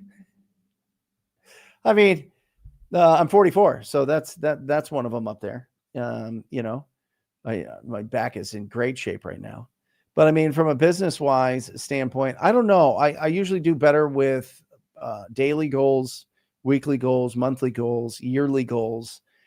10 years. I don't know if I have I don't know if I have the vision for that, Brandon, if I'm just being real. I like the 10-year goals I had when I was 34 are nothing compared to what happened. Nothing. One year can change your whole life. And really it just depends on how many different things you are getting into and what kind of businesses you're getting into. But from a 10-year goal, I think in the next 10 years, I'm going to put more money into the stock market just for long-term wealth building. I think that there's something, there's a discipline to that. So right now I have $3,500 pulled out of my account every week to go into the NASDAQ 100, which is the top tech companies. And so that just gets deposited in there, and I'll start. So that's what, 14 grand a month there. I'll probably up that at some point. I like real estate, but real estate is it just grabs your attention. So I've got some properties that I own free and clear, obviously paying down. The commercial building I have here for my future is going to be great. But I think just long-term from an attention standpoint, I need money out of the account, and I need it sitting somewhere where I just don't touch it. And I wish I would have done that younger. I really do. But I've always been fueling my business. I've always been fueling getting into different businesses because active income's been really important just from a lifestyle standpoint and from, trying to build something outstanding. And I think it'd be cool to build a business that I could sell, for a really good amount, getting a real big chunk. And so a lot of the businesses I have are lifestyle, right? They're not something that people would necessarily buy for millions and millions and millions, like wholesaling businesses. If you're doing a wholesaling business, nobody's going to buy your business. Nobody's going to buy your flipping business. You know what I mean? Unless you have a brand that costs you millions to build, nobody's going to buy your business, right? And so that's more of a lifestyle business. So when you're starting out, you got to look, okay, am I building a lifestyle business or am I building an asset that I want to sell someday? I saw my friends at Batch and Batch Leads do a phenomenal job building a asset that they sold, and they sold it to PropStream for, almost 30 million bucks. That's pretty wild. I mean, after taxes and 3 owners and the split there, put that money in the stock market and never work again. You know what I mean? Like that's pretty outstanding. And they did that. I saw them do that within a 6-7 year period. So that's wild. So I don't know. I don't know if I'm built that way. I have to test myself, but discipline and commitment. I mean, you don't need discipline to do stuff that you love. You need discipline to do stuff that you don't know, that makes you feel awkward, that you're not good at. That's what you need discipline at. You know what I mean? Like, oh, going to the gym. I have the discipline. Yeah, you like going to the gym. You know what I mean? I have the discipline of a good diet. Yeah, because you like feeling good and not getting sick all the time. Knock it off. Like discipline to do some stuff that you don't want to do. Discipline building a business that you have to get into different rooms. You have to grow new skills. You have to do, you have to feel very awkward. You have to screw up things. You got to lose money. You got to risk money. You got to do all those things. That's discipline. That's tough. That's commitment. That's growth. So 10 years. Yeah. Great. Yeah. I think, just depends on what the vision is. Like, have an idea of I guess that is goal setting. It's just your vision.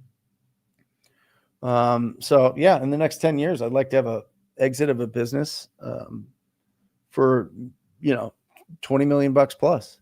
What that is, I have no idea. I don't even know if I've started that business yet. Maybe not. It's not real estate. It's not wholesaling. I'll tell you that. So great question. Yeah, Brandon. So that would probably be the biggest one, as I just go through and pull on the thread of your question and get it to the point of, selling something for, 20 million or more would probably be the goal. But then you have to build a real business. You have to build a business that doesn't rely on me to do it or promote it. And so that's a new challenge for sure. Awesome. Great show, guys. I don't see any more questions in here. So we're going to end the show on a high note with Brandon's question. Guys, ttpinsider.com. ttpinsider.com has a ton of free resources. Make sure that you check those out. If you're interested in getting the absolute best leads from Google ads, whether that is pay-per-click, SEO, Google My Business, or YouTube ads, we got you covered. They're all in here. I've got a team of incredible geniuses that spend millions a year and over I think we're over 1.3 million a month right now in ad spend. So we really know this. They're the best leads that I know of in real estate, beyond building a brand or referrals from your grandma. And so talktopeople.com, go to talktopeople.com. We're really proud of that company. We're really proud of the work that those guys do and would love to work with everybody there. And yeah, the goal of this channel is to get everybody to $100,000 a month. So anything that you guys need, let me know. Next week, we have an incredible show. RJ Bates will be on. RJ Bates, King Closer, the Viking man himself, will be on.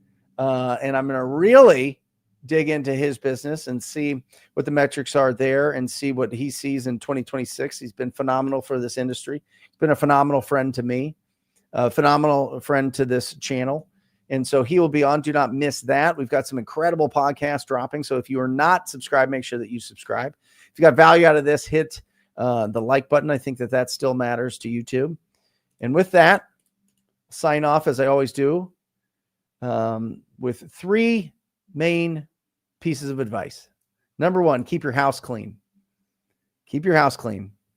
Like literally your physical house. Keep your house clean. All right. Number 2, protect your health. And number 3, increase your value to the world. And I believe, this is just my belief, you do those 3 things, you'll live a fantastic life. We'll see you next week. Love you guys. See you.